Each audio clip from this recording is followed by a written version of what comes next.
네, 여러분 안녕하세요. 2020년 37회 관세법 기출문제 강평을 시작하도록 하겠습니다. 일단 올해의 문제 같은 경우에는 일단 전반적인 문제를 보시면 아시겠지만 여러 가지 특징들을 가지고 있다라고 생각이 들고요. 이제 올해를 바탕으로 해서 내년부터는 이런 경향으로 나오지 않을까라는 생각을 일단 가지고 있습니다. 아시는 분도 있겠지만 저희가 이제 그 큰 이슈가 있었거든요. 관세법뿐만이 아니라 저희 전체 과목에서도 특정 그 문제가 어떤 시중에 나와 있는 모의고사, 학원 모의고사하고 동일하다라고 하는 그런 게 이슈가 제기가 되면서 여기 이제 아무래도 올해 같은 경우에는 특히 출제랑 채점을 하는 부분을 많이 신경을 쓴 것 같아요. 그래서 일단 가볍게 말씀드려보면 기존에 나왔던 방식처럼 이런 것들은 똑같이 나오긴 했어요. 물음 1, 2, 3 나눠서 1번 문제에서는 각각 20점, 10점, 20점 나오긴 했었는데 뒤쪽에 보시면은 10점짜리 문제 같은 경우는 이렇게 3점, 4점, 3점으로 나온 적이 없었거든요. 이렇게 나눠서 물음 1, 2, 3 이렇게 물음 1, 2 이렇게 해서 명확하게 어떤 부분을 써야 되는지를 얘기를 하고 있습니다. 이것은 아무래도 출제와 채점할 때 이슈가 발생하지 않도록 조금 신경을 썼던 부분이 아닌가라고 생각을 하고 있고요. 그리고 특징이 뭐가 있냐면은 여기 설명을 보시면 여기에 이제 쓰시오라는 표현이 들어가 있죠. 이거 같은 경우는 설명하시오라고 들어가 있는 반면에 앞에 물음 1, 물음 2 같은 경우는 쓰시오라고 들어가 있습니다. 그리고 여기도 마찬가지인 게 쓰시오라고 들어가 있고요. 그 다음에 문제 3번 같은 경우도 쓰시오, 쓰시오, 쓰시오. 문제 4번도 쓰시오, 쓰시오. 문제 5번도 쓰시오, 쓰시오라고 들어가 있죠. 마지막 문제 6번도 쓰시오, 쓰시오라고 들어가 있습니다. 그 앞에 보시면 문제 1번만 제외하고 문제 1번에 물음 3번만 제외하고 나머지는 모두 쓰시오라고만 들어가 있어요. 일단 기본적으로 어떻게 해석을 할 수가 있냐면은 쓰시오라고 하는 것은 법의 규정을 법이라고 하는 표현들은 여기다가 등이라고 쓸게요. 법, 시행령, 시행규칙 다 포괄해서 말씀드리겠습니다. 여기 나와 있는 그 규정을 정확하게 설명을 하라. 설명이라는 표현보다는 정확하게 기술하도록 요구하고 있다라고 이해를 하시면 될 것 같습니다. 다시 한번 말씀드려 볼게요. 여기 보니까 무슨 사유가 있다고 했을 때, 무슨 내용이 있다고 했을 때 명확하게 몇 가지라고 나와 있죠. 그러니까 기존에 이렇게 나온 적이 없었거든요. 그냥 예를 들면은 가산세 부과 사유를 설명하세요. 이렇게 나왔단 말이에요. 근데 이제는 명확하게 10가지, 5가지, 5가지, 5가지 이렇게 나온단 말이죠. 이게 아까 처음에 말씀드렸던 것처럼 출제하고 채점을 명확하게 어떤 이슈가 발생하지 않도록 굉장히 노력을 많이 했구나라는 생각이 듭니다. 그렇기 때문에 반대로 말하면 여기 나와 있는 이 내용들을 다 언급하지 못한다. 5가지를 쓰라고 나와 있었는데 내가 4가지밖에 못 썼다. 그러면은 점수가 확 깎이게 되는 거죠. 여기 물음 2번 같은 경우에도 5가지를 쓰라고 나와 있는데 10점이 배점되어 있단 말이죠. 그러면은 한 가지당 2점씩 배분이 되어 있다 라고 생각을 할 수가 있는 거고요. 5가지 모두를 썼다 그러면 10점 만점이 될 것이고 그 다음에 10점 그 5가지가 아니라 한 4가지만 썼다 그럼 8점이 되는 거겠죠. 그러니까 명확하게 내 점수를 예상할 수 있다라는 겁니다. 그래서 이런 부분들이 올해 크게 바뀐 부분이라고 생각이 들고요. 그리고 문제를 보시면 아시겠지만 일단 이거 같은 경우도 지금 원래 저희가 5점짜리 문제를 쓰게 됐을 때는 보통은 결이라고 하는 것들을 함께 언급해달라고 말씀드리게 됐는데 최근 저희가 2018년도부터 나왔던 문제 경향을 보시면은 이제는 결이라고 하는 것들을 굳이 언급하지 않아도 되지 않을까, 굳이 기술하지 않아도 무방하지 않을까라고 생각이 듭니다.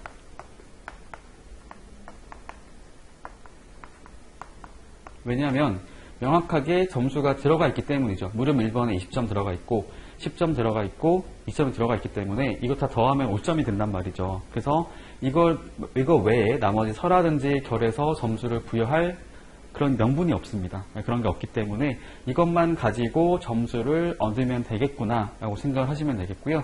그러면 앞으로는 5점짜리 문제를 쓸 때 또는 10점짜리 문제를 쓸 때도 기본적으로 여러분들이 답을 쓸 때는 쓸데없는 말을 할 필요가 없다라는 거예요. 그러니까 지금 5점짜리 문제 같은 경우는 결이 될 것이고 10점짜리 문제 같은 경우는 개요, 의 같은 게 될 수가 있겠죠. 그래서 주의할 게 뭐냐면 문제에서 물어보는 거 말고는 절대로 언급을 하지 않는 쪽으로, 뭐 언급해도 상관은 없긴 한데 언급하더라도 점수가 되지 않기 때문에 굳이 언급을 할 필요가 없다라고 이해하시면 좋을 것 같습니다. 네, 이게 바로 가장 큰 변화라고 볼 수가 있을 것 같고요. 그리고 문제를 보시면 아시겠지만 되게 기본적인 문제 유형이 많이 나오게 됐습니다. 그리고 더군다나 특히 1번 문제 같은 경우는 올해 개정된 사항이 들어가 있거든요. 가산세, 여기 나와 있는 가산세 42조 율, 이거 같은 경우는 저희가 올해, 그러니까 2020년도에 개정이 됐던 그 내용을 담고 있기 때문에 사실은 누가 봐도 예상을 할 수 있었던 그런 문제라고 생각이 듭니다. 여러분들도 마찬가지인 게 뭐냐면 이걸 바탕으로 해서 개정된 내용이 있으면 무조건 준비를 해야겠구나 라고 우선 생각을 하시면 좋을 것 같고요. 무조건 준비를 해야 될 것 같다.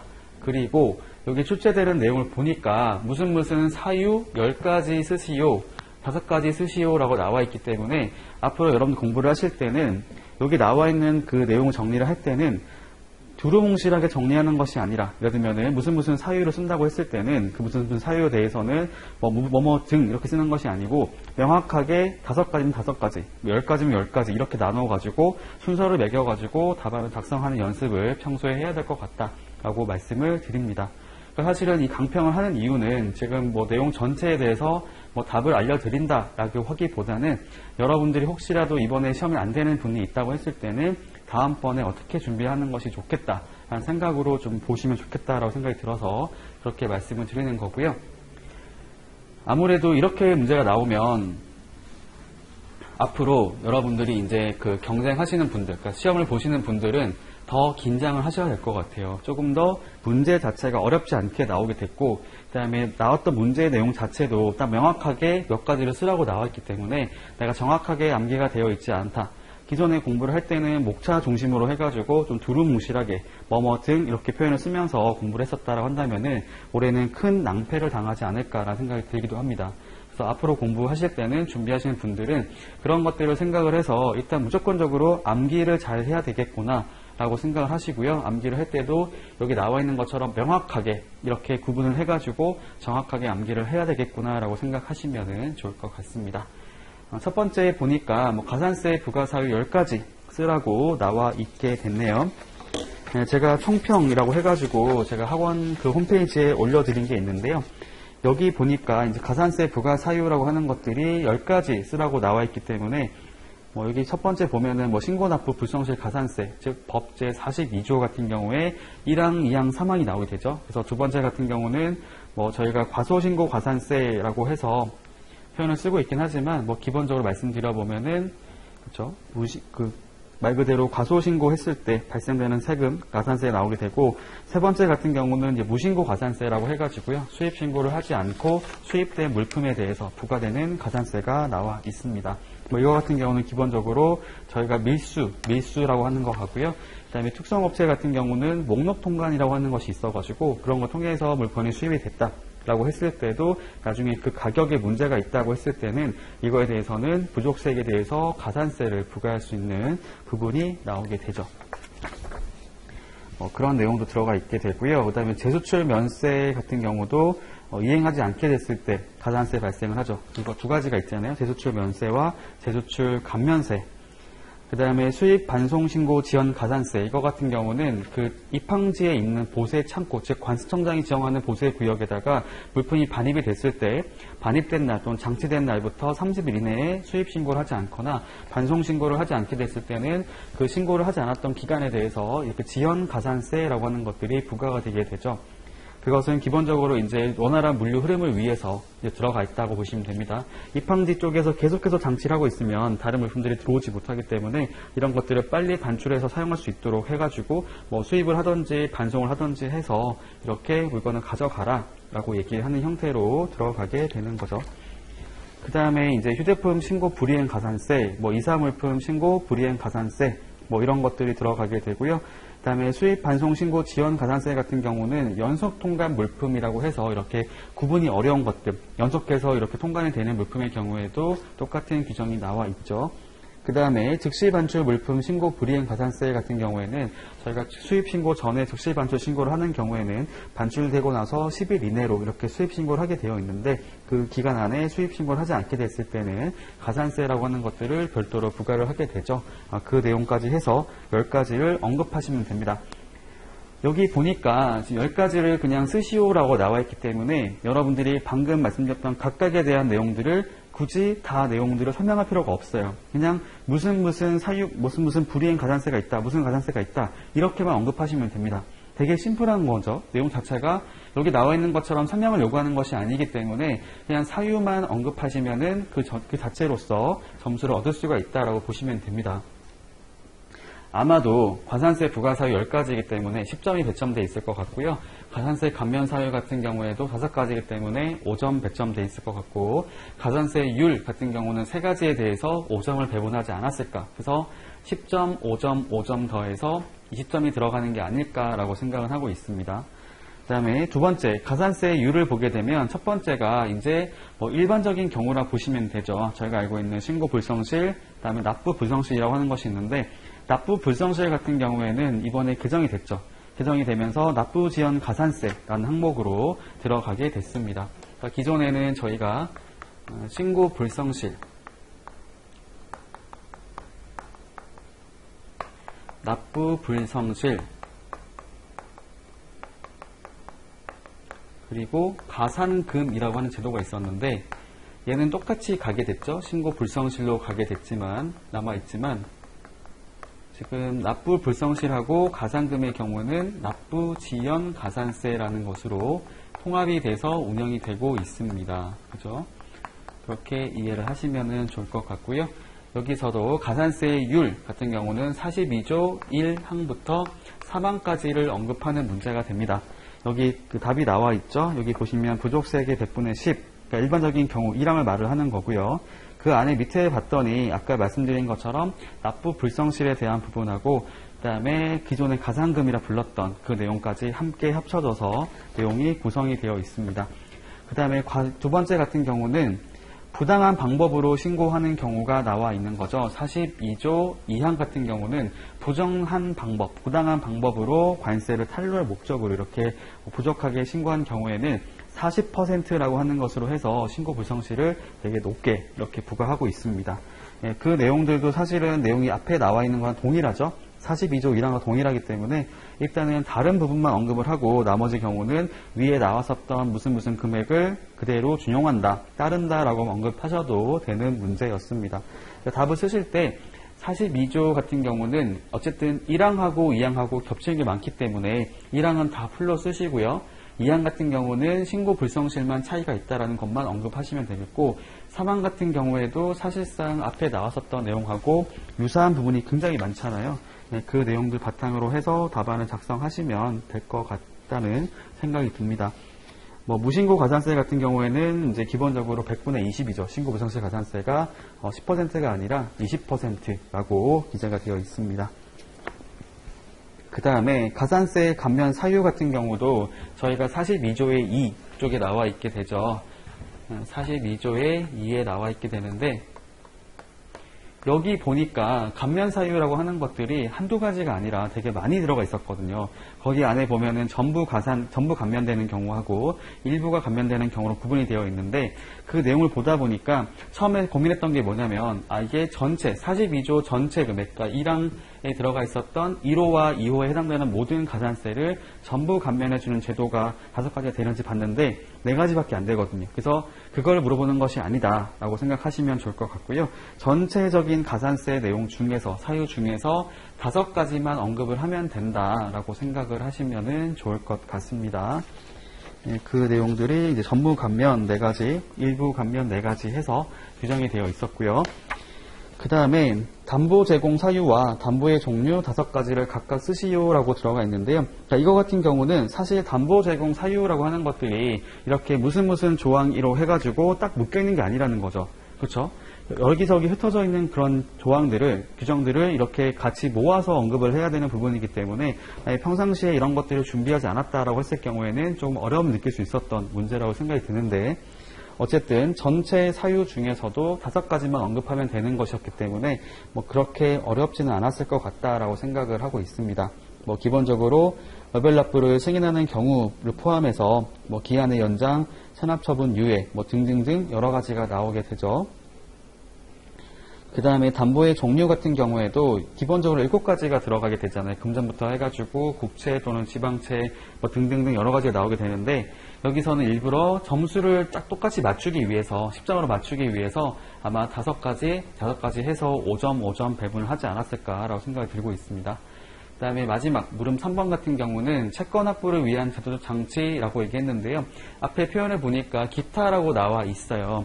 그렇기 때문에 아까 보셨던 여기 나와 있는 가산세 제도하고 담보 제공 제도를 제외한 기타 채권 확보를 위한 수단이기 때문에 이거 제외한 나머지를 가지고 언급을 하시면 되겠죠. 뭐 일단 기본적으로 저희 법 제3조에 가서 1항을 보게 되면 관세 징수의 우선이라고 해서 그 관세를 납부해야 될 물품의 경우에는 다른 뭐 제세, 공과금 그 밖에 채권에 우선해서 관세를 우선적으로 징수할 수 있도록 하는 제도가 있고요. 그 다음에 납세 의무의 확정이라고 해서 관세법 제19조에 가서 보면은 뭐 기본적으로 원칙적인 납세 의무자라고 하는 게 있죠. 파주, 그 다음에 신고인 이렇게 들어가게 되는데 그런 자로부터 그 납세 의무를 그러니까 관세를 징수하지 못하게 되는 경우에는 납세 의무를 확장시켜가지고 보증인, 그 다음에 제2차 납세 의무자, 양도담보권자의 물적 납세 의무까지 이렇게 확장시키는 제도가 나오게 되죠. 그런 내용들이 들어가 있고요. 그 다음에 관세법 제26조에 보면은 담보 등이 없는 경우에 그때 관세 징수를 하는, 그러니까 체납 처분을 할 수 있는 게 나와 있어서 그런 내용도 언급하면 좋겠고요. 그 다음에 고액 상습 체납자에 대한 명단 공개 등을 통해서도 이런 것들을 활용할 수 있게 되어 있죠. 뭐 체납 발생일부터 1년이 지난 관세, 뭐 내국세 등이 2억 원 이상이 있다고 했을 경우에는 저희가 알고 있는 관세청 홈페이지 같은 데다가 고액 상습 체납자 명단을 공개를 하게 되는 게 있거든요. 그렇게 하게 되면은 간접적으로라도 관세를 납부하라고 이제 압박을 가하는 거기 때문에 이것도 채권 확보 수단이라고 얘기를 할 수 있겠습니다. 그 다음에 마지막의 경우는 이제 보세제도를 얘기할 수 있을 것 같아요. 보세제도 같은 경우는 크게 2가지가 있죠. 정적인 보세구역 제도라 부르는 보세구역이 있는 거고, 그 다음에 동적인 보세구역 제도라 하는 것이 이제 보세운송이 있는 건데, 2가지 모두가 공통점이 뭐냐면 보세 화물의 경우에는 이게 세관의 관할에 있는 거기 때문에 여기서는 마음대로 물건을 사용하거나 어떤 반출을 하거나 할 수가 없습니다. 반드시 특정한 절차를 거쳐가지고 하게 되어 있기 때문에 그 자체가 사실상 채권 확보를 할 수 있는 그런 수단이라 볼 수가 있는 거죠. 왜냐하면 내가 화주를 하더라도 이 물건을 수입신고해서 수리되기 전에는 이걸 내가 마음대로 반출해 갈 수도 없는 거고 사용할 수도 없는 거기 때문에 그런 형태를 가지고도 채권 확보를 위한 수단이다라고 얘기를 할 수가 있게 되겠죠. 아무튼 여기도 마찬가지인 게 뭐냐면 5가지를 쓰라고 설명하라고 나와 있기 때문에 아까 말씀드렸던 그 내용들이 각각 4점씩 배점이 되어 있다라고 생각하시면 좋을 것 같아요. 20점이기 때문에 5개로 나누면 4점이 딱 떨어지게 되죠. 그렇게 생각하시면 좋겠고요. 넘어가겠습니다. 그 다음에 문제 2번. 이거 같은 경우는 이제 환급특례법에 관련된 문제가 나와 있는데요. 일괄납부 기간과 직권정산 사유 4가지를 쓰시오라고 들어가 있고 여기서도 단서 조항을 포함한다라고 들어 있습니다. 그러니까 이것이 어떤 말을 하는 거냐면은 기본적으로 원칙과 예외라고 보시면 될 것 같아요. 그래서 여기 저희 총평했던 내용을 보시면은 뭐 기본적으로 일괄납부 기간이라고 하는 것은 시행령 제2조 1항 본문에서는 1개월, 2개월, 3개월로 한다라는 표현이 붙어 있게 되는 것이고 단서 조항을 봤을 때는 정산 업무를 효율적으로 수행하기 위해서 필요하다고 인정해서 기재부령으로 정하는 경우에는 6개월의 범위에서 따로 정할 수 있다라고 해서 거기 보니까 반기라고 하는 거 하고요. 그 다음에 4월, 그렇죠? 1, 2, 3, 4, 6 이렇게 이해하시면 되는 거죠. 그렇게 내용이 들어가 있어서 여기서 명확하게 단서 조항을 포함한다라고 언급을 해주고 있습니다. 그러니까 이런 거 봤을 때도 명확하게 이게 출제를 할 때부터 채점을 하는 것까지 해서 명확하게 어떤 표현을 하려고 하고 있구나라는 사실을 알 수가 있게 되는 거죠. 사실 이런 표현이 없다고 해도 여기 나와 있는 것들을 이해할 수 있잖아요. 일괄납부 기간이라고 하는 것에 대해서 어떤 거 써야 되겠구나 이해할 수가 있는데 보다 명확하게 단서 조항까지 언급을 해야 된다. 예외적인 조항까지도 넣어야 된다라고 하고 있기 때문에 그 내용 바탕으로 해서 답안을 작성하면 되는 문제였다고 보입니다. 그 다음에 직권정산 사유 같은 경우에는요. 뭐 시행령 7조 제1항과 시행규칙 제7조에 나와 있는 내용을 바탕으로 해서 어떤 처벌을 받거나 관세 등의 체납이 발생하거나 그 다음에 관세 등의 채권 확보가 필요하거나 그 밖에 기재부령으로 따로 정하는 경우라고 해가지고 여기 보면은 일괄납부의 적용 제외를 그 업체가 요청하는 경우라고 써 있는데요. 이 네 가지 모두가 이제 답안 하나씩 점수가 된다 보시면 되겠죠. 아마도 여기 나와 있는 일괄납부 기간이 여기 나온 네 가지 빼면 6점이 되기 때문에 6점을 바탕으로 해서 아까 언급했던 내용들이 들어가야 되지 않을까라고 생각을 하고 있습니다. 이 부분들까지 정리하시면 좋을 것 같고요. 아무래도 여기 나와 있는 내용을 보니까 그냥 그 조항 자체를 통으로 물어본 거란 말이죠. 여러분들 답을 쓸 때 이런 고민을 할 수 있을 것 같아요. 이게 보니까 관세 환급 특례법 항에서 나와 있는 규정인지 아니면 시행령을 써야 되는 것인지 시행규칙을 써야 되는 것인지를 헷갈릴 수가 있는데 일단 주의할 게 뭐냐면 법령이라고 표현을 썼기 때문에 기본적으로는 시행령을 물어보는 것이구나 라고 이해를 하시면 됩니다. 저희가 기본적으로 법에서 말을 쓸 때는 관세법상, 환급특례법상 이렇게 말을 쓰거든요. 근데 그 시행령을 물어볼 때는 환급특례법령상 이렇게 말을 써요. 그래서 기본적으로는 시행령에서 문제를 내고 있구나 라고 이해를 하시면 좋을 것 같고요. 그리고 답안을 쓸 때는 이런 고민을 할 필요가 있어요. 그냥 전체적인 그 조항 자체를 떠올리기보다는 그 내용을 봤을 때 물어보는 내용이 있다고 하면은 그 내용이 이게 반드시 시행령이 있는지 시행규칙이 있는지를 먼저 떠올려 보신 다음에요. 그 내용을 썼을 때 만약에 시행령에 있는 내용만 썼다고 했을 경우에 이게 충분한 분량이 되는지를 보셔야 합니다. 그러니까 네 가지를 쓰라고 나와 있었는데 만약에 시행령에 두 가지가 있었다라고 했을 경우에는 사실상 그것만 요구하는 것이 아니다라고 보면 될 것 같다라고 말씀드리는 거고요. 그래서 여기 직권정산 사유 같은 경우에도 그 시행규칙 제7조까지 포함을 해서 답안을 작성을 해야 되는 문제였다라고 말씀을 드리고 싶습니다. 그 다음에 문제 3번 볼게요. 여기서도 관세 법령상이라고 해서 감면에 관한 어떤 다음 물음에 답하시오라고 써 있는데 일단은 지금 관세 면제하는 세 가지 사유라고 나와 있고요. 이거는 법 제96조에 그 사유가 나와 있죠. 그러니까 사실은 지금 정확히 말씀드리면은 관세 법령상이란 표현을 썼을 때 여기 나와 있는 것처럼 관세법 몇 조에 따른 이렇게 말이 들어가 있으면 관세법 96조만 언급하면 된다라고 얘기하는 거거든요. 근데 이거 같은 경우는 사실상 그런 표현이 없기 때문에 여러분들 평상시에 준비했었던 그 사유를 떠올려 봤을 때 세 가지가 딱 기억이 나시죠? 그 내용을 바탕으로 해서 답안을 작성하시면 되는 문제였던 거고 이거 같은 경우에는 명확하게 관세법 96조라고 언급하고 있기 때문에 여기 나와 있는 내용을 바탕으로 해서 면제 신청 방법 그 다음에 단서 조항까지도 포함을 해서 언급을 하시면 되는 문제였습니다. 96조 같은 경우에는 1항에서 얘기를 하고 있죠. 여기 보니까 세관장이 타당하다고 인정되는 물품, 그러니까 기재부령을 정하는 기준에 따라서 세관장이 타당하다고 인정되는 물품이 공통적으로 다 들어가 있죠. 들어가 있는데 첫 번째 경우는 지금 여행자 휴대폰 별송품 등으로서 이런 부분들을 입국 사유 등을 고려했을 때 인정되는 거 말을 하는 거였고 두 번째는 이제 이사 물품으로서 거주 이전의 사유 등을 고려해서 기재부령으로 정하는 기준에 타당하다라고 인정되는 물품. 세 번째 경우에는 승무원이 휴대해서 수입하는 물품 등으로서 그런 내용들이 들어가게 됐던 거죠. 그 다음에 넘어가도록 하고요. 그 다음에 물음 2번 같은 경우에는 지금 시행규칙 제94조, 49조가 나와 있는데 사실 이거 같은 경우에는 사실 그 나와 있는 여기 보니까 별도로 수입하는 물품에 대한 관세 면제 신청 방법 나와 있는데요.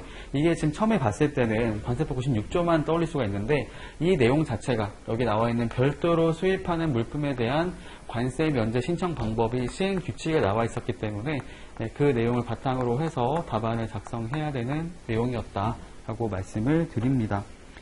그래서 이거는 시행규칙 제49조에 나와 있는 부분이었던 거고요. 그 다음에 자진신고의 경우에는 49조의 2, 그러니까 시행규칙 49조의 2 부분에서 언급을 하고 있는데 여기서는 명확하게 기재부령으로 정한 이런 표현을 쓰고 있어요.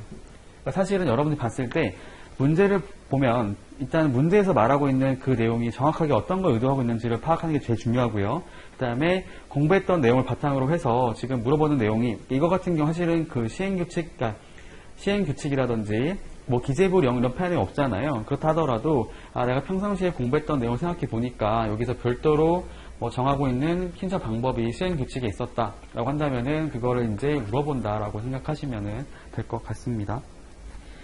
그 다음에 문제 4번을 같이 또 보도록 할게요. 문제 4번 같은 경우는 관세 범의 조사에 관한 물음에 답하는 문제가 나와 있습니다. 이거 같은 경우도 똑같이 4가지 쓰시오, 이것도 이제 그런 사유를 쓰세요 라고 나와 있기 때문에 명확하게 법에 나와 있는 표현들, 이거는 법 제303조에 나와 있던 거고요. 이 물음 2번 같은 경우는 법 제304조에, 그러니까 3항과 1항에 나와 있습니다. 여기 보니까 매각 및 폐기할 수 있는 경우를 각각 4가지 쓰라고 나와 있기 때문에 이거 4가지 4점, 폐기 사유 4가지 4점, 그 다음에 이거 같은 경우도 2점 이렇게 배점이 되어 있다고 이해하시면 되겠고요. 각각에 대한 사유만 기재를 해도 설명이 들어가지 않다 하더라도 충분히 점수를 얻을 수가 있었던 그런 내용이라고 말씀을 드립니다. 그렇죠. 뭐 기본적으로 말씀드려보면은 뭐 압수물품 매각 사유, 뭐 폐기 사유라고 했을 경우에는 뭐 매각 사유 같은 경우는 이제 부패 또는 손상되거나 이렇게 뭐 사용할 수 있는 기간이 지난 우려가 있는 경우, 보관하기가 극히 불편하다고 인정되는 경우, 그다음에 처분이 지연되면은 상품 가치가 떨어질 우려가 있는 경우, 그 다음에 피해자 등이 뭐 피해자나 관계인이 매각을 요청하는 경우라고 써 있고요. 뭐 폐기 사유 같은 경우에도 뭐 사람의 생명이나 재산을 해칠 우려가 있는 경우 뭐 해서 나와 있는데, 지금 제가 그 성평에 올렸던 내용을 보게 되면 여기서는 제가 그 조항 그대로 옮긴 거기 때문에 앞에 설명이 들어가 있어요. 그러니까 사유로 쓰기 전에 뭐 관세청장이나 세관장은 다음과 같이 뭐 할 수 있다. 다만 통과 여유가 없을 때는 뭐 해야 된다고 써 있는데, 그런 것들이 언급되어 있지 않다 하더라도 밑에 나와 있는 사유만 들어가 있으면 점수를 얻을 수 있을 거라고 생각이 듭니다. 이거 같은 경우는 조항 자체를 그대로 그게 옮겨서 답을 쓴 거고요. 여러분 답을 쓰실 때는 그냥 사유만 언급을 하시더라도 충분히 점수가 들어가지 않을까라고 생각이 듭니다. 그 다음에 유실물로 공고하는 경우에도 법 제299조 1항하고 2항에 나와 있는 부분이고요. 이거 같은 경우도 이제 압수일부터 6개월이 경과할 때까지 소유자 및 범인을 알 수 없을 경우에는 이제 유실물 공고를 하게 되어 있고, 그때 1년이 지날 때까지 그런 내용을 이제 확인할 수 없게 된다. 그러면 국고에 기속하는 절차를 거치게 되는 부분이 나오게 되죠. 그렇게 정리하시면 될 것 같고요. 다음 문제 5번 보겠습니다. 보세 판매장에 대한 물음에 답하시오 나와 있는데, 사실 보세 판매장은 지금도 여전히 좀 이슈가 되고 있는 부분 중에 하나긴 합니다. 궁금하신 분들은 관세청에다가 홈페이지 들어가 보시면은 보세 판매장에 관련된 그런 이슈들이 한 번씩 나올 때가 있거든요. 그래서 개인적으로 봤을 때 보세 판매장은 계속해서 시험 나올 수 있겠구나라고 생각하고 있었는데, 뭐 이거 같은 경우는 사실은 보니까 판매할 수 없는 물품 3가지 쓰는 문제 나와 있고요. 명확하게 뭐 196조 1항을 쓰라고 나와 있죠. 그 다음에 물음 2번 같은 경우에도 명확하게 6가지를 쓰라고 나와 있고 공고 주체라고 나와 있습니다. 사실 공고 주체는 간단하죠. 관세청장이 하게 되어 있고요.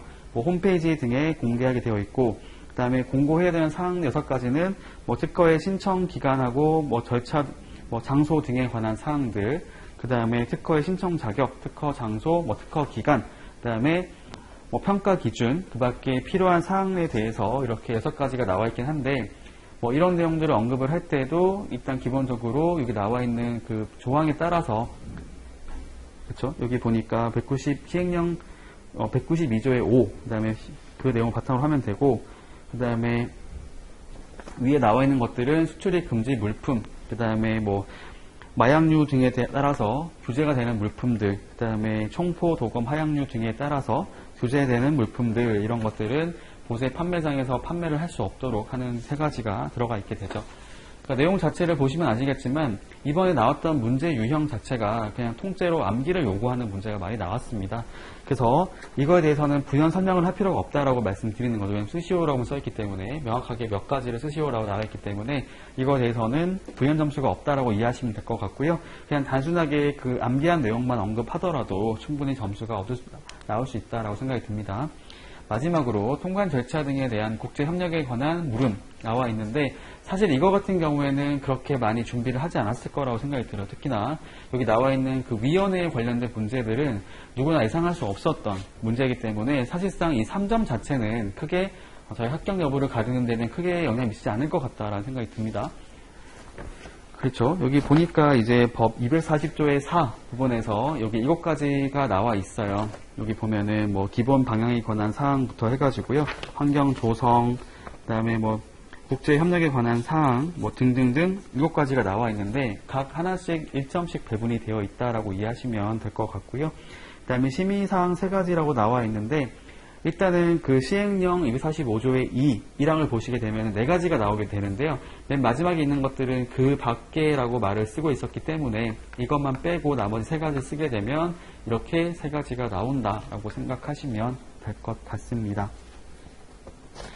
네, 뭐 사실은 강평을 하긴 하지만 이게 무슨 조항에 나와 있었다 라고 밖에 말씀드릴 게 없는 거죠. 기본적으로 여러분들이 암기를 하셔야 되는 그런 부분이다. 뭐 특별하게 뭐 어떤 심화적인 것들을 요구하는 것은 없었다라고 말씀을 드리고 싶고요. 여러분들이 이제 앞으로 공부해야 될 방향을 가지고 다시 한번 정리하게 되면 전반적으로 무슨 내용을 쓰시오라고 나와 있기 때문에 뭐 부연 설명을 요구하지 않는 문제가 대부분이었다. 한 문제 빼고 다 이렇게 나왔던 거죠. 그 다음에 명확하게 어떤 내용들을 쓰라고 나와 있었기 때문에 앞으로는 여러분들이 이렇게 문제가 나오면 물어보는 내용들만 언급하면 되고 그 외 나머지 부분들은 굳이 언급할 필요가 없다. 그 말인즉슨 여러분들이 답안을 쓸 때 시간이 부족할 일은 없다라는 거예요. 왜냐하면 암기했던 내용이 있으면 그대로 쓰면 되고 암기를 못했으면 아예 못 쓰게 되는 거겠죠. 그리고 물어보는 내용 말고는 쓸 게 없기 때문에 사실상 여러분들이 어떤 앞으로 답안을 작성할 때에는 시간에 쫓겨서 답을 못 쓰는 형태는 이제 발생하지 않을 것 같다는 생각이 듭니다. 특히 관세법뿐만이 아니라 뭐 다른 과목도 마찬가지라고 생각이 드는데요. 특히 이번에 무역실무 같은 경우에는 딱 단답형의 문제가 많이 나오게 되면서 앞으로는 이제 그런 유형의 문제가 나오면 시간이 부족하게 되는 일은 거의 없을 것 같다라고 생각이 듭니다.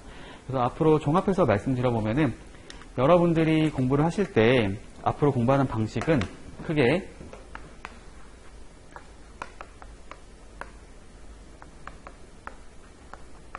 정확하게 암기를 할 것. 그 다음에 두 번째로는 키워드 중심으로 정리할 것. 그리고 정리할 때는 개수를 세면서 정리할 것.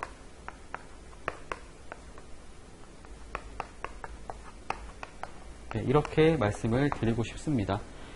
그리고 기존에 사실 뭐 치지라고 하는 거 있잖아요. 치지라든지 배경 같은 것들을 공부하지 말라고 하는 게 아니에요. 그런 것들 공부하면 도움이 됩니다. 물론 저희가 법을 해석하고 이럴 때는 기본적으로 법의 내용들 가지고만 해석을 하는 게 맞죠. 조세 법률주의에 따라서 그런 것들을 가지고 적용하는 게 맞긴 하지만 때로는 조세 법률주의에 따르긴 하지만 그 내용 자체를 규정 자체를 이해하기 위해서는 이게 어떠한 배경에서 나오게 됐는지 취지를 알고 있어야 정확하게 이해할 수 있단 말이죠. 여러분들이 하실 때는 기본적으로 정확하게 암기라고 써 있는데 암기를 하기 전에 이해가 먼저 수반이 되어야 하겠죠. 이해를 하기 위해서는 기본적으로 배경 같은 것들을 알고 있으면 훨씬 더 이해가 빠르게 될 수가 있습니다. 하지만 그런 내용을 가지고 통째로 문제를 내는 형태의 그런 방식은 유형은 한동안 나오지 않을 수도 있다라고 생각이 들기 때문에 공부를 하지 말라는 게 아니라 공부를 하더라도 그 내용 자체를 이렇게 법의 내용들을 규정을 해석함에 있어서 조금 더 잘 이해하기 위한 방향으로 쓰는 게 좋지 않을까. 사실 이해도 잘 못하면서 취지를 그냥 통째로 암기하는 형태로는 조금 지향을 하는 게 좋지 않을까라고 말씀드리는 거고요. 그 다음에 답안을 정리할 때는 아무래도 제가 사람인지라 전체 조항을 통째로 암기하기는 어렵습니다. 그래서 여러분들이 답안 쓸 때는 이제는 키워드 중심으로 해서 답안을 정리하는 것이 필요하지 않을까라고 생각을 하고 있고요. 전체 다 쓰지 못해도 키워드만 들어가 있어도 높은 점수를 얻을 수가 있기 때문에 그렇게 말씀드리는 거고, 마지막으로는 개수를 세면서 내가 정리하는 방식이 저희 올해 나왔던 문제처럼 그 중에 몇 가지를 쓰시오라고 나올 수 있기 때문에 여러분들 어떤 내용 정리할 때는 반드시 숫자까지 같이 보면서 정리하는 게 좋지 않을까라고 생각을 하게 됩니다. 아무래도 저희 전체 문제를 보시면 아시겠지만 5가지를 물어보는 문제가 가장 많이 나왔거든요. 왜냐하면 2점씩 배분하면 되기 때문이에요. 그러니까 홀수로 이게 지금 짝수로 떨어지진 않을 거죠. 문제가 나오게 됐을 때 4가지를 쓰시오 이렇게 나오는 것보다는 보통은 5가지 쓰세요라고 하는 것들이 채점하기 편하잖아요. 2점씩 들어가기 때문에. 그래서 이걸 생각해보면 일단 5가지가 넘어가는 것들 위주로 해서 일단 반드시 정리를 해볼 필요가 있겠다라고 생각하시면 좋을 것 같고, 관세법 문제를 보다 보니까 이게 특정 조항에만 들어가 있는 것뿐만이 아니라 여러 가지 조항이 있는 것들을 이렇게 합쳐서 문제를 내기도 하고 있기 때문에 여러분들이 앞으로 할 방식은 내가 기존에 제꼈던 보지 않았던 뭐 심의위원회, 그러니까 위원회라고 하는 것이 있다고 했을 때도 한번 내용들을 정리를 해볼 필요가 있겠다라고 말씀드리는 거고요. 그 다음에 전반적으로 흩어져 있었던 그런 사유 같은 것들도 한번 하나로 모아서 한번 정리를 해볼 필요가 있겠다라고 말씀드리는 거고, 정리를 할 때는 반드시 암기를 수반해서 꼭 정확하게 암기하는 방향으로 공부를 하는 것이 좋겠다. 그리고 공부를 할 때는 개정된 사항들이 있으면 그거 위주로 해서 걔는 무조건적으로 정리를 해야 된다라고 말씀을 드리면서 이렇게 강평을 마치도록 하겠습니다. 아무쪼록 시험 보시느라 고생 많았다라고 말씀드리고 싶고요. 사실 내년 같은 경우는 코로나 이슈가 어떻게 될지 모르기 때문에 뭐 올해처럼 늦게 시험 볼 수도 있지만 제가 생각했을 때는 아마 기존과 동일하게 조금 빠르게 시험을 보지 않을까라고 생각을 하고 있어요. 그래서 여러분들이 공부하실 때는 어쨌든 올해를 바탕으로 하는 것이 아니라 계속 했던 거, 그러니까 그 전년도에 했던 방식으로 해서 뭐 3월, 그러니까 2차 보시는 분들은 6월을 기점으로 기준으로 해가지고 공부를 하는 것이 좋지 않을까. 그리고 무엇보다 중요한 게 뭐냐면 암기력 싸움이 중요해진 것 같아요. 여러분들이 무조건적으로 내가 암기가 수반되어야 하기 때문에 가장 좋은 방법은 여러분들이 눈으로만 보고 정리하는 것이 아니고요. 그걸 가지고 써보고 나서, 답안을 써보고 나서 답안 썼던 내용들을 다시 한번 확인해보고 뭐 틀린 표현이 있으면 그걸 수정하는 방향으로 가는 것이 좋을 것 같다라고 생각이 듭니다. 네, 이렇게 해서 저희 37회 관세법 강평을 마치도록 하겠습니다. 감사합니다.